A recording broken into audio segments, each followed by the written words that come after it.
You're bringing me back. I don't know why you made me think of that song, but let's do either. this before we sing it more. All right, here we go. This is the show, and it starts in 3. Hold on. Had a major burp. Had to get rid of. 3, 2, 1.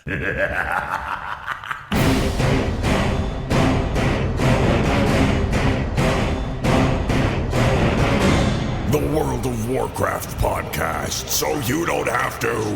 This is The Instance.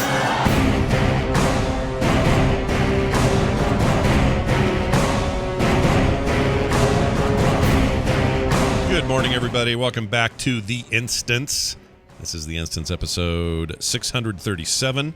It is May 6th, 2021. I'm Scott Johnson with Garrett Weinzierl. Garrett, welcome back.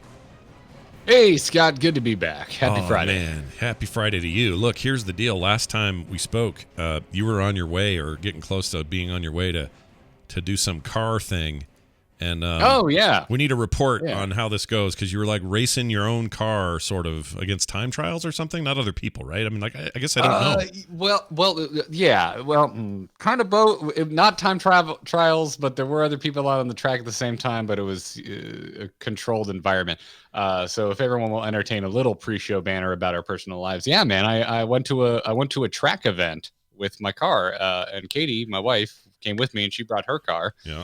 And we both drove the snot out of those things, and we got to drive them home. So I'm going to chalk it up to a success. Yeah, I was going to say nothing major broke or any kind of timing belts or any of that stuff. I guess you're good. Yeah. If anyone's a track nerd, we went out to the Sebring International Speedway here in Florida. Pretty historical and famous track. Yeah.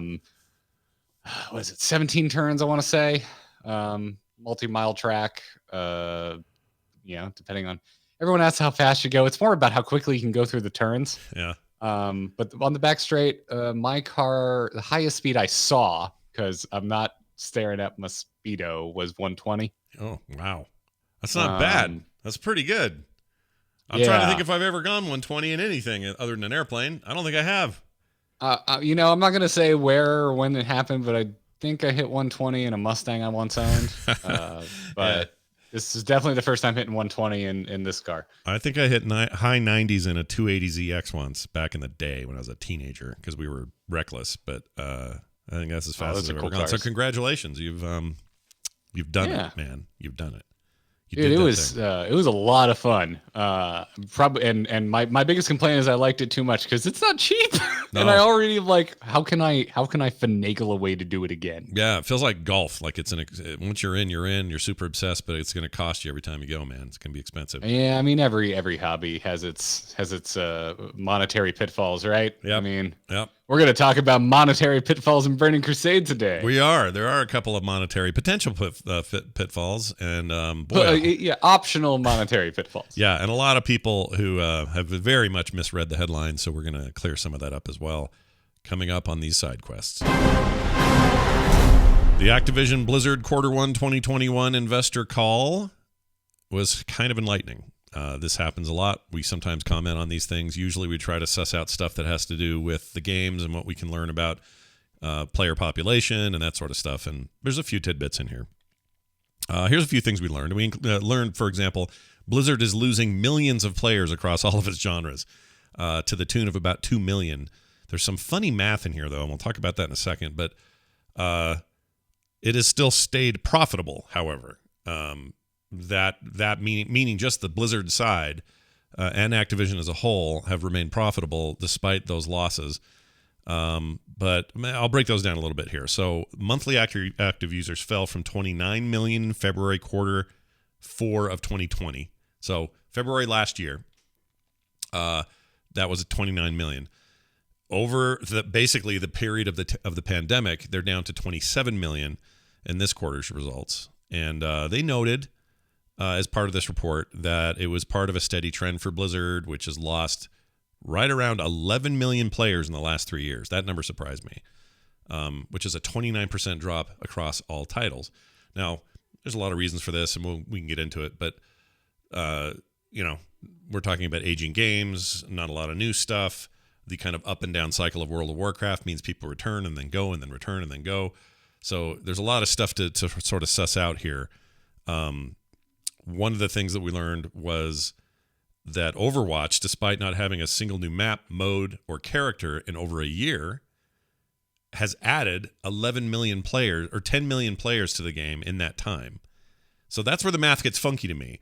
If that wasn't true, does that mean they would have lost 12 million players in the last quarter, not 2, if it wasn't for those Overwatch gains? I don't know. But that number kind of surprised me, and they just sort of threw it out there. They didn't give any real context for it. I don't know if that's people just logging in. I don't know if that's I don't know what that means. Like, that's the other problem with all these numbers. We don't actually know what any of this means. Is it people this firing up happens. the launcher? Like, I don't know. Yeah, this stuff comes up like every time, right? There's always certain numbers where you're like, well, the way they worded this seems extremely specific. Right. Right. But I mean, there's no mincing words about how many players they lost. I mean, 11 million players over 3 years is That's a lot. notable. It's notable. And to stay profitable, hey, good on you. I don't know how you did it. I guess you did it with just, Hearthstone. Hearthstone, I guess, yeah. Hearthstone. I'm pretty sure Hearthstone's the answer to that question. Overwatch, or rather, WoW subs, is a continual form of revenue for the company, and I think that in their current state, yeah, all that makes sense. They fired most of their PR, esports, and community staff, so that helps. I would love to see hard numbers for Warcraft 3 Reforged. Oh yeah, they're never going to do that, dude. Yeah, I want to know. I want to know how much it sold. How many refunds do they have to kick back to people? That's just a rotting little data turd in the back of that toilet. Well, that's the thing. Is there's a part of my brain that goes, it probably made more money than I think. Probably they always do. Probably more successful than I think it is, even though it permanently occupies a part of my brain that goes, what a mess. Yeah. I bet it still made some serious cash. It's a little bit like, when freaking Cyberpunk came out and everybody was, freaking out about its poor release state, all the bugs, all the problems, not finished, barely ran on old consoles at all, not great on newer ones, and, maybe the PC version was okay. Anyway, during all of that, there was like this mass number of people saying, well, we're getting refunds, and everybody from Microsoft to Sony and beyond were like, yeah, we're accepting refunds. And in Sony's case, they just removed it from the store entirely. And I don't think it's back yet, which is weird. But anyway, all of that being said, they still made so much money. They made it was still breaking records. Yeah. Which is, I don't know what that says. I don't know what that means. Like, I don't like this idea that a developer can have that rough of a launch and still walk away with millions or maybe even billions in revenue. And then have this feeling that, oh, well, that's all we got to do next time. I think that I'm simplifying it too much. These things are more complicated than that. And I guarantee you this, people are a lot more wary of CD Projekt Red at the moment about future projects than they would have been. So you may be only able to pull this off once, maybe twice before people catch on and you're no longer sort of allowed to do this in the marketplace. But in this case, in the case of Reforged, we're never going to know. Yeah. When you reach a certain height, it's going to take time to start kind of detracting, right? I mean, I think that's what we're seeing here with Blizzard. These are big numbers, but it's over a 3-year span. Right. And you think about the last 3 years, the press around Blizzard has been pretty bad. Yeah. Like this coincides with right around the time BlizzCon 2018 happened. There was already a little bit of weird in the water that year because of the way Immortal was handled. But that was the year that right after BlizzCon, they basically fired everybody that had much to do with Heroes, pulled way back, HCC went away. The whole bunch of people went away. And then since then, there'd be other layoffs that are like some of the esports stuff that was overbloated. That's all been trimmed back. Yeah, 2018, that was the year they had like the send off from Mike Morhaime, right? Because 2019 was the most recent BlizzCon we've had in person, and that was the year where Jalen Brack had to come out and address, because we were freshly post the Blitzchung controversy. Yeah, Blitzchung was still in the BlizzCon air. 2019. Yeah. So yeah, I feel like there's a pattern there, and to me, I don't bring this up very often, and it's just my own perception, so this is not a scientific study, okay, everybody? So don't think that Scott knows anything here, really, but I've never been able to shake this. That year, 2018, I was there, and I remember in those opening ceremonies, Jalen Brack bringing Morhaime out and then gesturing to the audience, and we all had those cards we were supposed to hold up that made a giant StarCraft symbol or something, or his initials in StarCraft logo or whatever it was. And it clearly didn't work because from the stage you can't see any of that stuff. I can tell you that. And when they did this and he brought him out, Morheim looked really like taken aback, like, what are we doing? Not in a sort of, oh, you guys, you shouldn't have kind of way, but more of a, what are we doing? What is this? What are we doing? And he pulled him out there, and then big, tall J. Allen Brack's holding his arm, and he says, puts his arm out, gestures to the audience, and says, you did this. And I remember the look on Morheim's face, and his reaction was what? He goes, I did what? What did I do? What did I do? Like, it just seemed like the most uncomfortable, non-celebratory moment. And to me, that tenor has never left since then. I can't put my finger on it, but that bugged me and has bugged me since. And I know this is me reading way too much into a simple 30-second interaction, but there was something about that I went, ugh, something's weird. And, you know, after that, we kind of have what we have now. So, well, the man did go off to spin off basically the same company again with the people he clearly likes. Yeah. So, yeah. Exactly. So, yeah, tell us. Yeah, man, I don't know. I thought that was awkward at the moment too. But yeah, I don't think about that one nearly as much because I still have a hero show. So I think about the letter from Jalen Brack that came about a month later. Oh. That's what sticks in my craw and will for the rest of time. Yeah, but that really bummed me out. Yeah. One other note about all this is they did say they are going to be hiring 2,000 new game devs, not QA, not community, not PR, but game developers in all aspects of actual game production.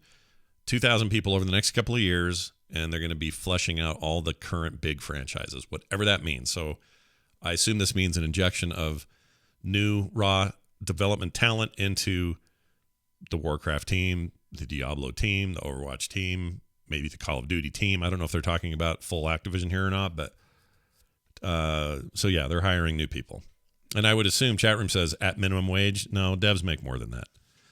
Well, it depends what level, but yeah. But if you're hiring an engineer / programmer for Diablo, you're paying him a lot more than minimum wage. I can promise that. But no new community folks, which, you know, we had a big discussion on Core about this last night. If you want to hear me rant for a while on that, you can yesterday. I just will say this, that one of the casualties of these changes at Blizzard has been the receding back of any sort of like connective tissue between us and the community people. It's just gotten really weird. I think it really depends on the game. That's true. Things are still pretty communicative over on the Hearthstone side of things. Yeah. And that's it in my experience. Well, part of that's because you have actual devs on there. Celestalon's a great example. Very front facing, very willing to interact with fans directly. Like there's that special bit of that sauce is still alive and well on Hearthstone. It seems like to me. Yeah, and that's a difficult one. Like that's one I tend to not read into, or I guess I do read into it, but I read into it a different way. Which is I feel like, you know, we just talked about Kaplan leaving, right? Yeah. That type of forward-facing, you know, communication skills being kind of part of the community, that seems very much to be on the developers if they want to fulfill that role or if they want to be that type of forward-facing personality. Because we noticed a shift after Ben Brode left, and it took, you know, it was a little bumpy until, you know, other members of Team 5 decided to kind of carry that torch. You know, and Kaplan was very much that for Overwatch, and we had AZ Jackson recently for that in Heroes of the Storm. And since AZ Jackson moved over to Diablo 4, Heroes of the Storm has been super, super quiet until this past week. We've got a new dev that out of nowhere just started communicating on Reddit, and it's delightful. Oh, it's great. It kind of feels like the old days again. Who is it? What's their name? Do you know? Goes by Cofault, and it was revealed that Cofault's been on the team for quite a while as an ex-pro HOTS player and came in through QA and is now working on the Bounce team. Oh, all right. Awesome. Yeah. I had multiple comments by Cofault on the Heroes of the Storm subreddit within the last week. But okay, that's good.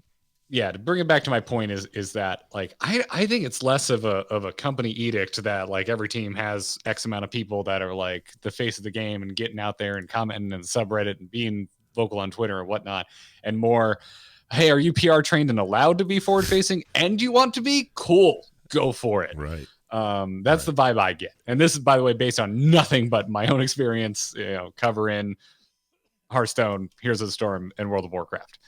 World of Warcraft to me has always seemed weirdly buttoned up, even though like they're pretty good like through official PR means, but I don't know, over on Hearthstone, like, sometimes devs are just like, they'll just check in out of the blue, unprompted. Yeah, I really like that. There have been times when WoW had a bit more of that, and I would say, as controversial as he was, both internally and externally, and I mentioned this on the core discussion last night too, but Greg Street was that for them. He was this vocal, forward-facing dude that would not only interact with you directly, you could be the lowliest of players and reach out to him on something like Twitter or Facebook, and he would answer your question and do it in like a 12 reply thread and really get into it, and sometimes say stuff that I don't think Blizzard was happy he was talking about, but it really made that feel like an open relationship of give and take between the player base and the stuff.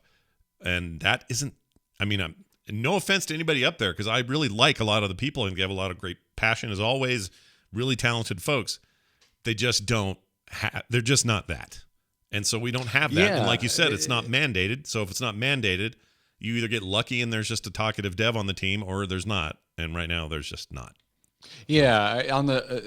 I think the closest thing we have it to in World of Warcraft, but it's like strictly on the story side, is Christy Golden, because she's awesome on Twitter. She's great. Yeah. She is happy to get down in the nerdy dirt with you and talk lore. Yep. But in terms of devs, I don't see it from the WoW team, and I never really have, other than Ghostcrawler. You make a really good point with that. Yeah. So yeah, that's just the kind of thing where I like. That's the way I see it. Is I think it's, for the most part, it feels like it's up to the devs themselves if they want to be that person. Yeah. And you talk to anyone who has been in that role. I talked to Ben Brode about this. Like, it can be taxing. People come at you. Oh, it'll wear you out. I don't know how they do it. Like, you have to be a certain kind of personality. And this is not to throw shade on folks like Brian Holinka, who's always been awesome in a public way, and folks like him. I think he even still listens to the show. So, Brian, if you're listening, I just get this impression that they're holding back right now. Like, there's just a feeling of just a little bit of, we're going to stay right here, not quite be as, fan facing as we used to be. And I could be dead wrong. They're also it could be the pandemic. Major delay. Exactly. All the teams are. It could be a weird Hearthstone. Yeah, exactly. It could be a weird combination of pandemic and just the state of things in general that we were already leading up to before the pandemic, in terms of Blizzard's restructuring, new president, new sort of more omnipresence of the Activision side involved in everyday activities. Like, that kind of stuff was already coming, and of course it's going to be a little weird. Like, I'm not surprised by it. I'm just a little bummed by it. That's all. Time will tell. Yeah. All right, Garrett, tell me about I was going to say this. They also mentioned this. Blizzard, they say, or their segment of revenue grew 7% year over year. So that's pretty good. They had strong growth in the Warcraft franchise with Shadowlands, and they had a substantial increase in scale that they say they haven't seen since the game launched, since Classic launched in 2019. So what that tells me is Classic is doing well still, and so did Shadowlands, at least in the reporting quarter. Shadowlands they continues to drive strong results following its record-setting release in November, with with first quarter franchise net bookings growing sharply year over year. Then they went on to talk about how it had strong reach. They talked about high numbers of new players joining the community. Again, no hard numbers about this, just saying it's, everything's happy in Warcraft land. Some of that struck me as weirdly disconnected from what's actually going on in the community, but whatever. Then they've added hundreds of developers across the franchises over the past few years. Plus, I mentioned that news about 2,000 more coming. They said early in the pandemic, Bobby Kotick shared his personal phone number with all Blizzard employees in case they needed anything. I don't know if that means anyone used it or not. I would love to hear some of those calls, though. That'd be great.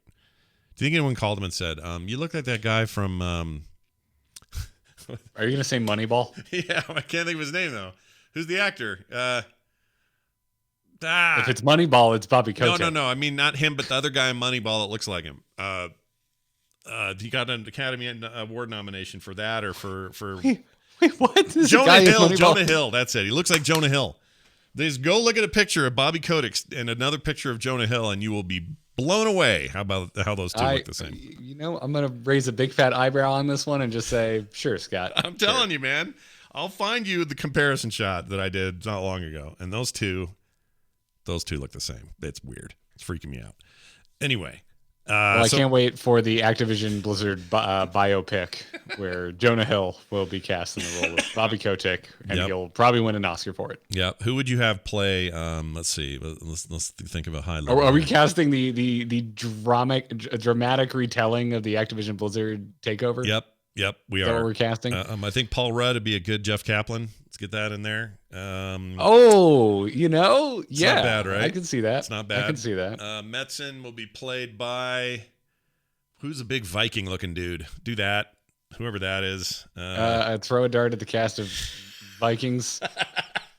Any of those people in the Viking show, you want to be Metzen? That's cool. I'll be honest. I love behind the scenes, like video game stuff like that. I would kill for a tell-all movie, The Fall of Titan. What really went on back in the background there? All right, hear me out. I want Adam Sandler as Mike Morhaime doing his worst Mike Morhaime impression. All right, I'm in. I feel like it's kind of in line with his silly voices he would do on SNL. Yep, I think you're right. That fits. Metzen would be played by Metzen, says the chat room. Yeah, I don't know. I'd love that kind of thing. Even a book. I'd take a book at this point. There's a great book about the Doom, behind the scenes on Doom and all the different personalities and the clashes they had and all that. Fantastic read. Forgot the name of the book, though. But anyway, I love that sort of thing. So if they really did that, it'd be great. And I was just thinking yesterday, in an alternate universe, Titan just celebrated its 11th year or 10th year. Think of that. Had Titan launched right around when they were thinking it was gonna, we'd be at 10 years of Titan. The hot new Blizzard. It was a wild MMO. Success, and Blizzard bought Activision. Yeah. Yes. That's that alternate universe. Yes, they bought out the parent company and flipped the script. I want to go to that timeline, just see how it went. I want to see what's up. It probably doesn't exist. All right, moving on to what? Oh, Hearthstone. The Hearthstone's latest expansion, Forge in the Barrens, which launched on March 30th, is on track to deliver expansion over expansion net bookings growth for the second consecutive release. I don't know what net bookings are. I guess I don't know what that is. Do you know what that is when they say that? I do not. I do not. It's some highfalutin investor bullshit, and we'll let the audience suss it out. Somebody out there invests a lot, and they know what it means. I don't know what it means. Diablo, ahead of its launch later this year, Diablo 2 Resurrected saw very positive feedback during early testing, and online viewership for the alpha was the highest ever for a Blizzard game test. On mobile, Mortal is entering its second phase of testing and is on track for global release later this year. And then finally, they said Overwatch saw fans around the world return to celebrate players and city-based teams in the opening weekend of the 2021 season of Overwatch League. The league signed a multi-year partnership with Bilibili Sports Esports. How do you say that? Bilibili? Bilibili. I don't like it. I don't like that name. That name's dumb. Anyway, esports for exclusive rights to broadcast league games to a platform passionate and growing Overwatch League fan base in China. Of note, they did not bring up Bobby Kotick's half cut in pay, which just happened. He took a massive 50% pay cut. Although he's still a millionaire and makes millions, it's a huge cut from what it was. He was pushing something close to $900,000 a year. Or no, I'm sorry. No. I believe he was cut down to something like $900,000 a year. It was one or 800,000, I think. Something like that. Now I can't find the number, but it was. So they didn't mention that, and they didn't mention the departure of Kaplan. Nope. This strikes me as there is no war in Bossing Say. Yeah. All right. I'm with you there on that. Oh, chat room says net booking stands for the amount of advertising orders. Really? Well, what would that have to do with? Does that mean the translation of we advertise this much our Hearthstone and we saw net bookings grow? That doesn't make sense. It must mean something else. Google says something different, and it's equally as confusing. Yeah. I don't know why they. To me, what you would say is we had 300 million more people play the game. But if it's not great news like that, then you make up weird words like net bookings, which doesn't mean anything to me. Damn it, Jim. We're nerds, not financial advisors. Oh, hell no. Do not take my advice. I'm telling you right now. I am a horrible person to ask. I made $60 on Dogecoin. Ask me anything. Nice job. Well done. I have no cryptocurrency, so there you have it. I had some Robinhood free money laying around from like years ago when they sponsored the Angry Chicken, and I saw Dogecoin was going up, and I was like, I'll throw this at it and see what happens. Yeah, and so what? How much was it worth before, and now what is it worth? Well, give me 2 seconds, but not currently sponsored by Robinhood, by the way, so I have no code to give anyone. No, there's no codes. There's no codes. It dove. Oh, it right. Dove. Okay, I only have $34 in my account now. All right. I mean, it's kind of free money to play with, so that's all right. Yeah, it's whatever. Crypto's weird. It's whatever. But hey, Scott, would you want your brand confused with a cartoon dog? No, I would not like my brand confused with a cartoon dog. You don't want people to think of it as dog pants? No, I think that would be if they if they had a cartoon dog named Frog Pants, it'd be the problem. If it was Dog Pants, that'd be all right. That'd be okay. What if it looked like the dog from Mitchell's versus the Machines? Dude, that movie's so good. Would that be okay? Yeah, actually. What if it was Dog Pig Loaf Pants? Then all the robots would break down because they don't know what to make sense of that. And that's what would happen. That's a great movie, by the way. Little side recommendation from me and Garrett. Watch The Mitchells versus the Machines. It's fantastic. We watched that. Kenny and I watched that. We were both rocking 100 plus fevers after our second COVID vax. Jeez. And we both almost choked dying during the Furby scene. It was so funny. Oh my God. Yeah. Way better anyways, than it deserves to be. It's back to the good. cartoon dog bit. Yeah. Turns out Blizzard doesn't want Diablo confused with a cartoon dog. Oh, okay.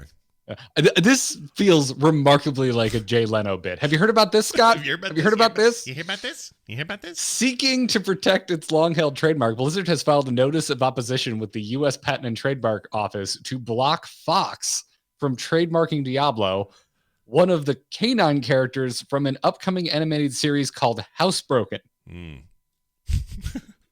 Hasn't come out yet. Yeah. World am I living in? So Blizzard, turns out, they've had Diablo trademarks in place since 96. Green Day fans, that's when Insomniac came out. Yeah. Fox applied for its Diablo trademark in June of last year, looking to use the name and likeness of its animated pupper for stuff like plates, dishes, pet bowls, pet treats, pet litter, and other TV show merch. Yeah. I mean, I get it. I would definitely confuse anything involving this with Blizzard's R-rated hellscape dungeon crawling series. Yeah, to me it seems, I guess you got to protect your trademarks or whatever, but like I don't know how it works with movies versus everything else. In movies, we can all go make a movie named Crash and that's fine. And there are like 4 movies called Crash and they're nothing to do with each other. That's just one example. There are many examples. So they don't seem to get all worked up about it in film. I suppose if I wanted to make a movie called Star Wars, I might have trouble. But I don't know why I would versus something called Crash. Like, why is it a different legal standard? I don't know. But there must be someone smarter than us that could tell us this. But basically, this is Blizzard saying, look, we don't want brand confusion. We don't want to be associated with that dog or whatever. My guess is it's just boilerplate lawyer stuff, and they were going to do this no matter what it was. And that there's really probably in the end no real harm to this because it's totally separate. Yeah. Who cares? I've got Diablo hot sauce upstairs. I don't ever go, I wonder if this is about Blizzard somehow. I never do that. Right? Like, how dumb do you have to be to do that? So it does seem like something like my grandparents would like, we got you this because you like the Diablo. And it's just like some random generic hot sauce. It's like, oh, thanks, Grandma. Love you. Because you like the Diablo. You like the Diablo. That's sweet. No, this is probably, even if it goes somewhere, I mean, maybe they'll have to, I don't know. This could be as simple as paperwork was filed to basically do a cease and desist, and they may ignore it, and then nothing comes of it because it can't be worth this much trouble. But maybe Blizzard's that litigious about this stuff. I don't know. Yeah, a lot of times there's certain types of like trademarks too, where like the way it's set up, you're forced to defend your right. copyright. Right. I got dinged with a cease and desist from what was it, Tabasco one time for doing a Tabasco parody logo for Weak Sauce back when Kyle and I were doing that. Right. I remember that now. I have a Tabasco bottle here somewhere, a big blow up one. Yeah, and I went down like a big old rabbit hole of like looking up like how their trademark was done, and like my understanding, again, not a lawyer, was like the way their trademark was like set up is like if anything was brought to their attention, like the way it's set up is like they have to defend it. Right. So right. That makes sense. They were chill about it. Allure for real says if Fox owns Diablo for TV, Blizzard may not be able to make their series. Well, no, they're just trying to market a character from a show that's not called Diablo. The show is called, what is it again? Housebroken. I don't know if it's going to be any good or not. But if they want to sell plushies and whatever of that dog, and the dog's named Diablo, that's what they're aiming for. And Blizzard's like, well, we want to sell plushies of the Dark Lord. we don't want to get confused. He's he's the what do you call him? The what does Deckard Cain call him? The primeval. We can't be having the primeval sitting next to some dog in a Target vying for your dollars. So yeah, I get it. But someone also, write in and let me know, like, does this mean they just can't put the TM next to the tag that says Diablo, or can they not put Diablo on the tag at all? Good point. Hey, I mean, the curious reason curious how that plays out. But let me know, listeners at home, are you rooting for Fox or are you rooting for Activision Blizzard in this? While you're doing that, also let me know if you would root for Sauron or Saruman. Because there you go. Yeah, that's well said. If I were Blizzard in this case, I feel like they have an easy case because they have prior art going all the way back to the early 90s. And prior art is kind of a general and they have a trademark filing going back to 96. Right. Like it's on paper. Right. So it seems like you just need to either that or they need to back off marketing the dog. Giving him the name Diablo, I don't think you can mess with that. But if they're going to market it and sell stuff based on it, that's where Blizzard goes. Get those lawyers we paid too much money for involved. It's time to get in there. All right. Well, there's your side. It's time to get into the Dark Portal. Let's get into the Dark Portal, everybody. Come on in. The weather's fine. Return to Outland on June 1st in Burning Crusade Classic. Burning Crusade Classic Deluxe, by the way. The Deluxe Edition is going to cost you $69.99. Now, to clear some things up, a lot of these headlines were floating around yesterday saying that if people wanted to play Burning Crusade Classic, they were going to have to belly up $70 to do it. And that is simply not the case. Like the previous edition of WoW Classic, it is free for you to just play, or I guess free as much as you have to have a subscription to World of Warcraft to play it, but it's just there for you to play. And that hasn't changed. This is a optional deal. If you want to get a free boost, $35 value of a boost to level... Also, again, not free. Not free. Yeah. It's included in this. It's included in this, and a mount that works both in Burning Crusade and the current Shadowlands modern game. That mount and that boost are included in there, and they're basically making that cost exactly what they would cost if you were to buy a $35 boost and a mount from the store. So there's no real discount in the bundle. It's just, do you want these two things? Cool. That's the digital deluxe version. Enjoy. And it comes with some other stuff like this Hearthstone. I forgot what the deal with the Hearthstone stuff is. Is it in here? I forget. They may have put this in here. There's a cosmetic Hearthstone that has like a dark portal summoning animation. And that's what it is. Okay, so here's the actual upgrade. It'll be available for pre-purchase or purchase on May 18th. It includes the reawakened Phase Hunter mount, a creature that draws on the otherworldly energies that transform Draenor into Outland, for use only in Burning Crusade Classic and designed to match the look of the original expansion. Then there is the Viridian Phase Hunter mount, a variant for use in modern World of Warcraft, including Shadowlands, and reflecting the game's current visual style. So one looks old, the other one looks new. Basically like old and new textures. Yeah, which is fine. Dark Portal Hearthstone for use in the Burning Crusade Classic, providing a unique visual effect inspired by the gateway between worlds. The Path of Illidan toy for Burning Crusade Classic, which causes your character's footsteps to leave flickering fellfire in the wake of your walk for a short time. I still have a bundle of these in my bank from way back then, so I guess I have those in Modern WoW as well. The Dark Portal Pass, which boosts one character to level 58. Same restrictions as standard or standalone Dark Portal Pass apply. Cannot be combined with standalone Dark Portal Pass purchases. So that, again, that's your boost, basically. And then 30 days of time to play the game if you're not currently already subbed. I guess you get the 30 days no matter what if you buy the $69 package.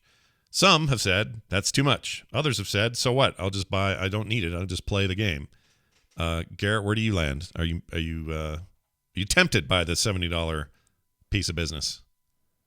Not really. I don't really take issue with the cost of it. I just don't feel moved by the amount all that much, or any other inclusions. I think, when you realize that a cost of a Burning Crusade boost is $40, I think having this marked up to 70 makes sense, given what we paid for in-game goodies in the past. Right.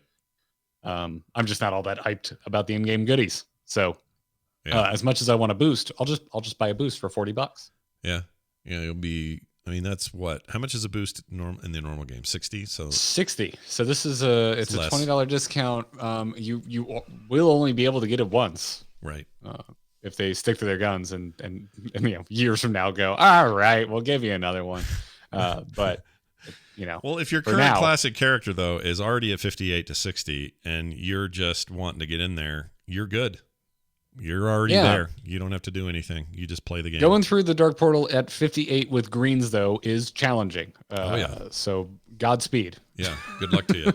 Seems like it'll be a little bit rough. I guess the boost will put you better off in terms of gear, I would assume. Right? They don't really say, do they? Well, okay. I'll tell you what they did say. Beyond the Dark Portal is the blasted land, or in the blasted lands, lies a realm shattered by the machinations of the Burning Legion. Outland. The once beautiful orc homeworld of Draenor. Seek out its mysteries beginning on June 1st. That's the other thing. Did we mention that? June 1st. We did. That's the big day. We got a date release, everybody. June 1st. Yes. It's like less than a month from now. So there you go. Before that, however, every hero must make a choice. So as early as May 18th, and that's also the order day, after each regional scheduled maintenance, the Burning Crusade Classic pre-expansion patch will be released, and each character must choose at that point to either advance onward into Burning Crusade or move to a Classic Era realm. Well, you'd still do that, move to a Classic Era realm, or use the character clone service to play in both games. This is a point of contention with a vocal group of the WoW playing community. Yeah. Have you heard about this? A little bit, but you summarize it for those who don't know. Right as it stands now, when BC Classic launches, we're going to need to make a decision. Carry our classic characters forward into Burning Crusade and never be able to send them back to Vanilla Classic. Yep. Or send them to a Vanilla Classic server where you'll never be able to move forward into Burning Crusade. Right. However, you can pay $35. And if you pay $35, it's a fee to clone your character. Mm-hmm. Or you can keep one on a Vanilla Classic server and get a copy of that character sent over to the Burning Crusade server. Yep. Well, I guess technically it seems like the way they're writing all these things, it seems like if you stay, you get moved to the Burning Crusade server, and if you decide to go, it moves you to like a new Classic server. Yeah. Pushes you to the left. The wording's a little strange on all that, but people are not stoked about this. They're not stoked about the 30 or the idea that your clone costs you money. Because it's a little arbitrary. I'm going to agree. My understanding, to try and summarize what I've, the dissenting opinions that I've seen around the community, is that, hey, this tech already exists. We do it all the time in beta. Like, we copy our characters to go test them on your PTR. It doesn't seem like it's some big hullabaloo. That's a premium event worth hard-earned dollars. Yeah. And yet here you are, gating this option behind a $35 wall. And so, yeah. The truth is, you advancing past Classic and into Burning Crusade Classic is no more technically or otherwise complicated than this clone thing. Like, literally, in theory. In theory, and then somebody can correct us if they want to, Blizzard, but my guess is this is a 100% profit option, and that they put that in there because they can, and that some people are going to pay it. And I'm with them that it's kind of, I don't like it. It's a little dastardly. I don't like it. Feels like I I'm not against companies making money. Like a lot of times, like first of all, I don't think I have a horse in this race. I don't really care. I have way more personal nostalgia for Burning Crusade than I do for vanilla. So I'm going to probably take my hunter, move into Burning Crusade, and never look back. Yeah. But I did, before BC Classic got announced and we knew how this was going to work in my mind, and I mentioned it on the show multiple times, I just assumed this is how it was going to work. That we were going to be able to leave a copy behind on a vanilla classic server and have a copy go forward on a BC server. So I guess my gut reaction is I'm probably not going to use this, so it's not affecting me, but I do think 35 is steep. Like if this was like 10, I'd be like, okay, I can get behind that. You want to profit from your, exciting new classic release. I understand you're a money-making machine. To me, it's the same. It's like when people get upset about boosts in general or the cost of boosts, there's another factor in those. Those aren't just profit, and they're also not just to cover whatever it costs to do it. They're also a deterrent in a way and also an incentive in a way. Because if a player really values the idea of skipping a bunch of content and starting later, that's a good way to gate that, because not everybody's going to want to spend that money, so you're not going to overload the thing by everybody doing it. And I think the same is true here, except you're literally not letting, there's nothing really here that you're paying for. I guess you're paying to move forward, but leaving a clone of you behind shouldn't cost 35. I'm with you, 10, 15, something like that. Just make it a little less expensive. It's just a little on the high side, that's all. Yeah, we're into our personal takes here. The facts are out, and my personal take is that's a little high. I'm not against them charging for this. Like I understand them wanting to monetize, but 35 just strikes me as sticker shock. Yeah, it's a lot of money, and it just maybe I guess I shouldn't wonder how they shed 11 million players in 3 years, but are still profitable. I guess they still do things that make money, and this is one of those. So yeah, we'll leave that where it is. Then anyway, this is a thing, and if you want to join that global launch, it's happening. Americas, Europe, Taiwan, Korea, Australia, New Zealand, all at the same time. So no matter where you live, it is a global simultaneous launch. They have a whole map up showing different regions. You can find out what time that is in your time zone. But any part of you like feeling a burning desire? None. I wish I could say different, but none. I don't have any. I have nostalgia for that time, but not in the kind of way that others who love classic do. Like I've played all that. Like I've done it all, and I've gone on record before with this, and I'm not saying that things are in a great state with modern retail. I'm bored to death there right now, but the game, I like improvements to the game, be they small, incremental mechanical ones or big sweeping graphical ones or whatever. It was a thing of its time, and I don't know. To me, it's like saying, "Ooh, I can't wait to go back and play Super Mario World again," because that's one of my favorite side-scrolling platformers of all time, and it's still on that list of greatest of all time. But I go play it now, pull it up on the Switch Classics thing, and I just kind of go, "Oh yeah, I did all this. Why would I do this now? Like again, I can still feel really fondly about it. I just don't want to. I don't want to do this again." So I revisit that game. I feel like every 5 years and beat it.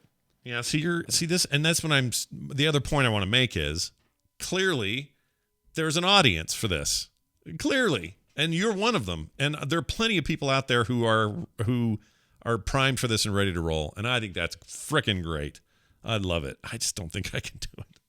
I like to. Oh yeah, no, I'm not saying you're wrong for your feelings at all, dude. I was just curious if with the date on the horizon, if there was anything, you're just like, oh, I want a slow and methodical leveling experience. Yeah, I mean, I do like that, but I hadn't touched Classic in a while, and last week we were supposed to move Wild Killer to Friday, and that got canceled on me, and then we decided not to do the instance, and so I was like, well, damn, I was kind of like ready to like get hyped on WoW today. I guess I'll just stream Classic, and I streamed Classic all day, and man, I had a good time. Of course you did. Fun. Yeah, it is fun. There's nothing wrong with any of it, but I've similar really strong feelings about my early time in Dark Age of Camelot. Loved that game. Played that before WoW. Loved it. City of Heroes, same thing. Like I really have great fond feelings for all my original MMOs and a lot of old games that I would love to play back in the day. But for some reason, I'm just sort of a done it, move forward kind of thinker. I don't know why. It's not, I'm not saying it's the right way, the wrong way, or any way. I'm just saying it's just the way I am. And I can't be bothered. It's like saying, well, would you rather play Classic or another MMO that like, gives me a methodical leveling experience that I haven't had yet? You know, I'd probably rather do that. But having played most of them, or almost all of them, there really isn't any of those anyway that I really want to play. I will say I was tempted just for a second the other day to just check in on Lord of the Rings Online, which is still out there going. I just wanted to just poke in. Forgot that ever existed. It's really weird. So I wanted to check it out. That's no shade. I just like legitimately like I've never played it. So it's been barely ever on my radar. Right. But and this is, and the chat room's trying to say, well, it's like watching your favorite show. You always can watch it again. Well, I definitely feel that with TV shows. They brought up TNG in here. I could watch Next Generation 100 times over and never get bored. I have Seinfeld running on repeat. I love The Simpsons. I love Futurama. I watch repeats of stuff all the time. But it's a passive experience. And the idea that it will trigger the exact same thing for me, it just doesn't for me. And it's the same with all games. So this is not a Warcraft problem. I feel this way about just about all of them. I feel fondly about them. I will sometimes like to check in. But do I really want to go, like, would I rather play I don't know if this is a perfect example, but would I rather play Counter-Strike Global Offensive in its current form, or would I like to go back and find the old mod for Half-Life 1, install it, and play it with those shitty old graphics and have that feeling again? If I could get my buddies from grade school to all get on come do a LAN party, that sounds fun as hell. Right. But now, like for to do that for a long extended period of time, I get that. But also like the time investment, and that is also just part of the experience for WoW versus something like right. You're absolutely right, because that does involve more people, involves community. Like it's a whole different bag of worms. But also, I think some of this is, I hate to say it, it's kind of a when it happened to you. Because if you said to me, "Hey, we're all going to get together and play Joust all day in an arcade," that sounds great. I would do that all day long. Well, why? Well, because I was 10 and everything is amazing when you're 10.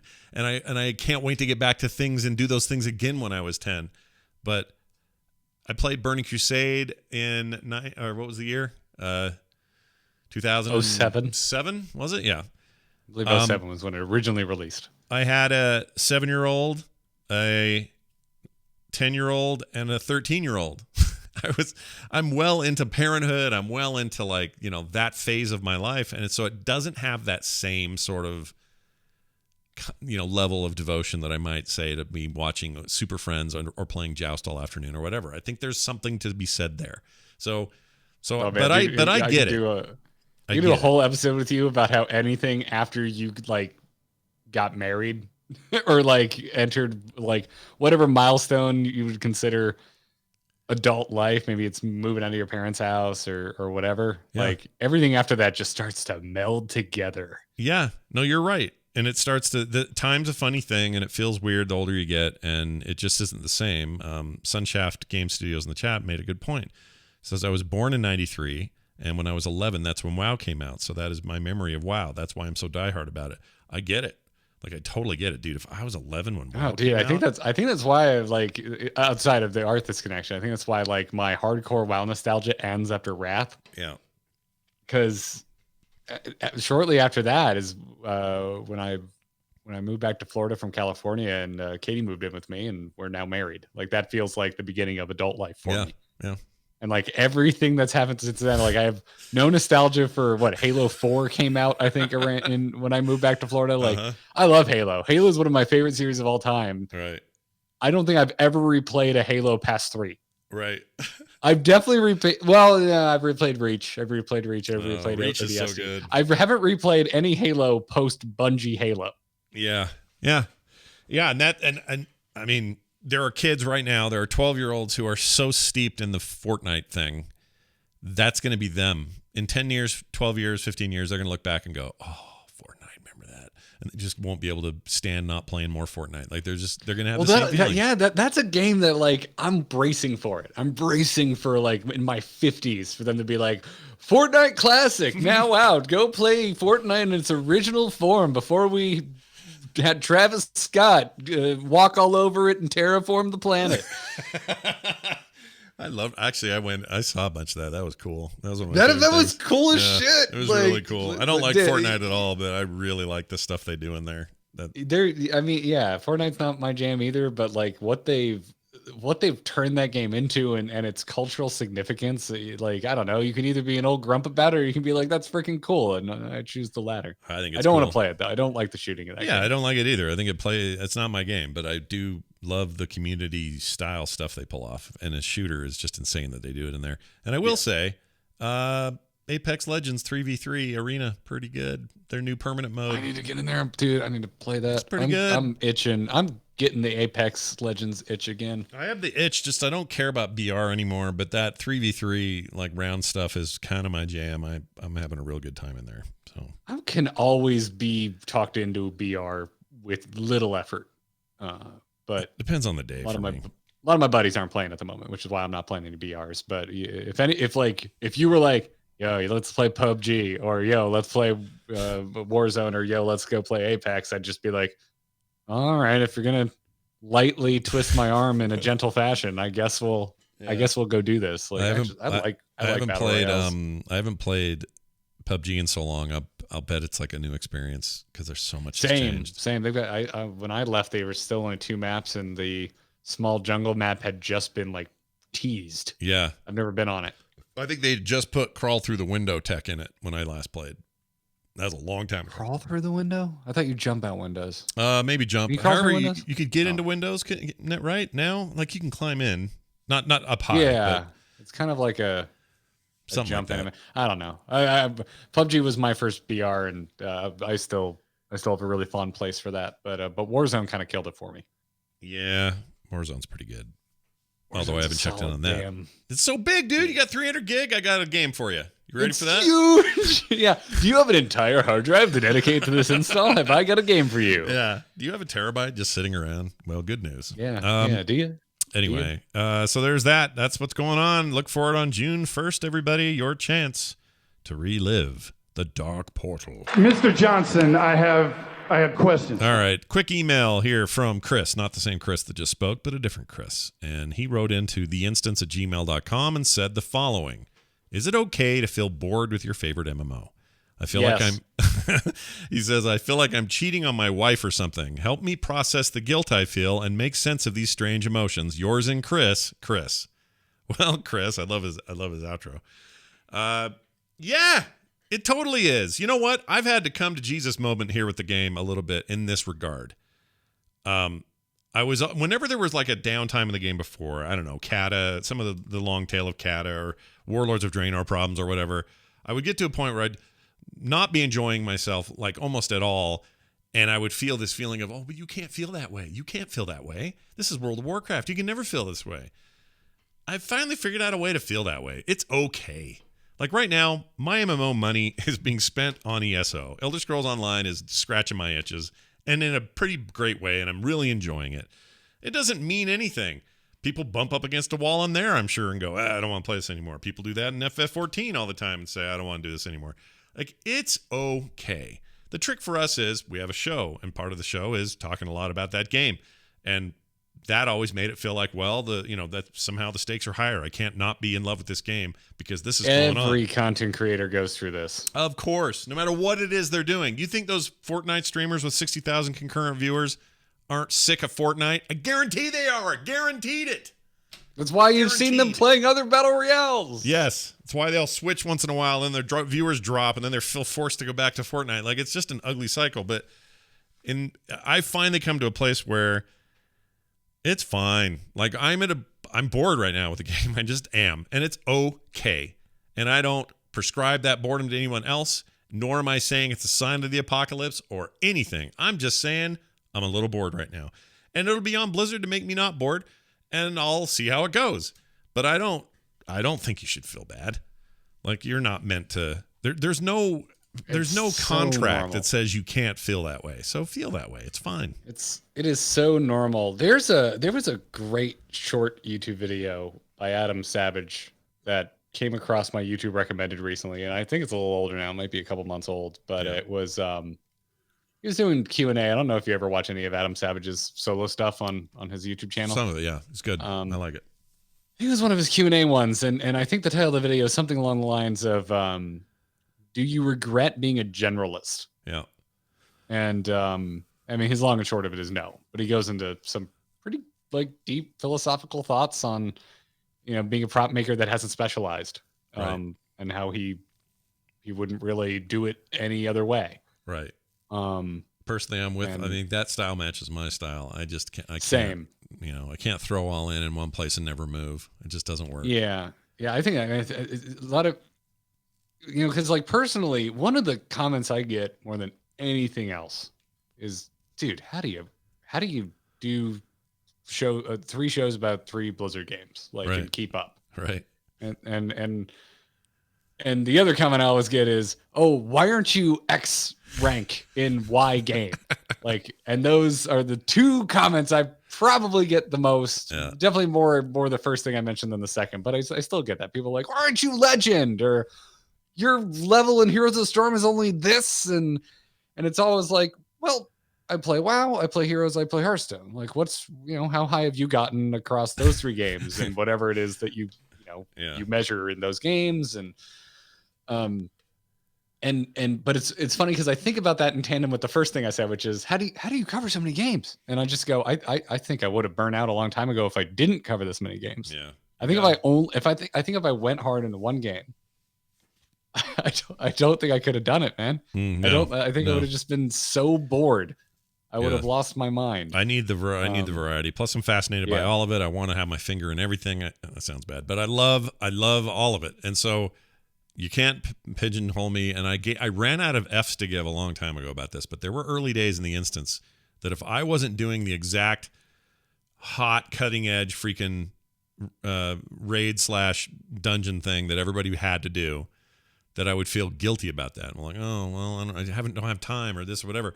I don't care anymore. You guys can say that all you want. People like now who say, well, you guys don't cover the pro Mythic League stuff enough. Don't care, dude. I don't care. Same. I love like that it MBI. exists, but I'm not I will interested. watch it casually, but yeah, I have no interest in reporting. I'm just not interested in it. If I was, I'd talk about it. And even if I was, I guarantee I wouldn't be somebody chasing that monkey. It's just not my thing. So once you, so I don't know if this person's involved in any kind of content creation or any kind of anything, but if the sooner you can stop giving a poop about somebody who thinks he knows who you're supposed to be and you're not matching his template, the sooner you can get past that and not care about that, the happier you're going to be. It is a very freeing thing. It's good I don't advice care. just for creating content in general. Yeah. You really, like, it is so cheesy and it is such a parroted tip, but it's like you have to be yourself. Yeah. Like, you have to be true to like your sensibilities and kind of what makes you tick and what makes you stoked about things. And just like let that freak flag fly. That's why I make so many jokes about cars and ska music. Because you love Like, that it's very stuff. specific, but that's just how my brain categorizes I get things. it. Totally get it. And I agree Yeah. with you. The other thing is people see through it. If you don't, you try to pretend to be a thing you're not, they'll know. And Did that with nobody StarCraft for a wins. while, and that's when we quit and started doing Heroes of the Storm content. Yeah, exactly. Second, we were like, "Oh, we're forcing this." Yeah. That was when my very first podcast, StarCast, was put out to pasture, and that's when Into the Nexus was born. There you have it. Alora for real said it is actually in the EULA that we can't leave WoW. So I take everything I've said back. Oh yeah. Oh shoot. I knew I should have read that then. What is it, like line 78? Like, if you are a host of the incidents, you must always love WoW. Yeah. Yep, that sounds right. Also, somebody asked, I don't know who it was, if we'll ever start on the There Will Be Dungeons D&D show that I do with Kyle and Bo and John and Kristen. Will we ever use Metzen's new rules or Metzen's new rule book and world book? Yes. We're going to get early access to that thing and do some specials with it. I'm very excited. So, yeah, it's going to be great. Go check out his Kickstarter, which is still going. I think they're pushing 1 million now. I thought you were teasing something else in regards to There Will Be Dungeons. No, although I don't know know about what else that you one would too. tease. There is one other little thing I could drop about There Will Be Dungeons. Let's just say that they're guest stars this season, and let's just say one of them is on the show with me right now. Let's just say that. See, I didn't give I don't know anything what away. you're talking about. I didn't give anything What? away. Yeah. What are you talking about? No. Huh? What? What is anyone even talking about? Did you just pull a Johnson? I may have. Hey, guys at home and gals, check it out. If you want to support this show, you can. We're over at theinstance.net. You'll find the links you need to do it. And you can become an Instance Plus member and get crazy cool stuff in the mail. It's great. Go check it out. It's at theinstance.net. Garrett, before we go this week, should probably let you talk about anything else going on around your world. Yeah. Hey, if you perked up because you were like, wait, Heroes of the Storm devs are talking to us again, you should check out Into the Nexus. It's a podcast all about Heroes of the Storm that I do with this dude named Kyle Ferguson. Like, maybe you've heard him DMing Scott recently on a little podcast that I definitely don't constantly see lauded on Twitter called There Will Be Dungeons. Yeah. So you should go check out Into the Nexus. amove.tv is where all of my podcasts are found. Go there, check it out. Oh, you know what? It seldom happens. So I would also like to promote that we did a May the 4th special of Let's Talk About Star Wars with Jenny Josephson and Tom Merritt and myself. We talked about the Bad Batch. We talked about kind of just our thoughts on the state of Star Wars right now. And that's up everywhere you can find podcasts right now. So just go search for Let's Talk About Star Wars. You got the right one. That's awesome. When you search for that. Yeah, of course. I love that. And it makes me want to ask you this question. Hold on. Let me see if I can find it. Okay. After you did your May the 4th special, where is it? Okay. How many languages do you speak? How many languages do you speak? Just one. Oh. Spanish in high school didn't do well for me. Oh, man. And cool car talk. You're good at that. You know what you're doing there. I can find the catalytic converter on a Scion FRS. Nice. I can't, so you're one up on me. Katie all right. Brokers. Well, oh, good. Well done, everybody. Thanks for being here. There's lots going on Frog Pants, all kinds of shows. We mentioned There Will Be Dungeons, but there's plenty more. I keep mentioning Core. A lot of people still may be under the impression that Core is about Heroes of the Storm and only that. It's not at all. In fact, it switched gears completely about 2 years ago and is about gaming in general, and I'm really proud of where that thing's at. So check that out when you get a second. It's at frogpants.com/core or wherever you get your podcasts. And a huge thanks to everybody or anybody who listens to this show that supported the Kickstarter that just finished for me for my card game that I made and I'm going to be shipping in June.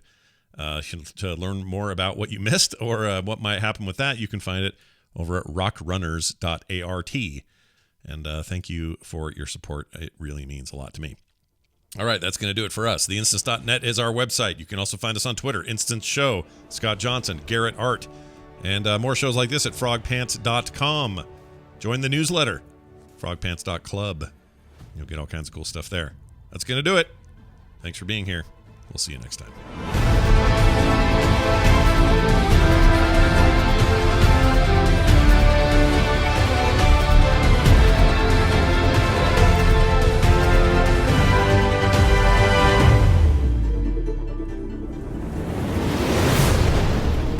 This show is part of the Frog Pants Network. Yes. Get more at frogpants.com.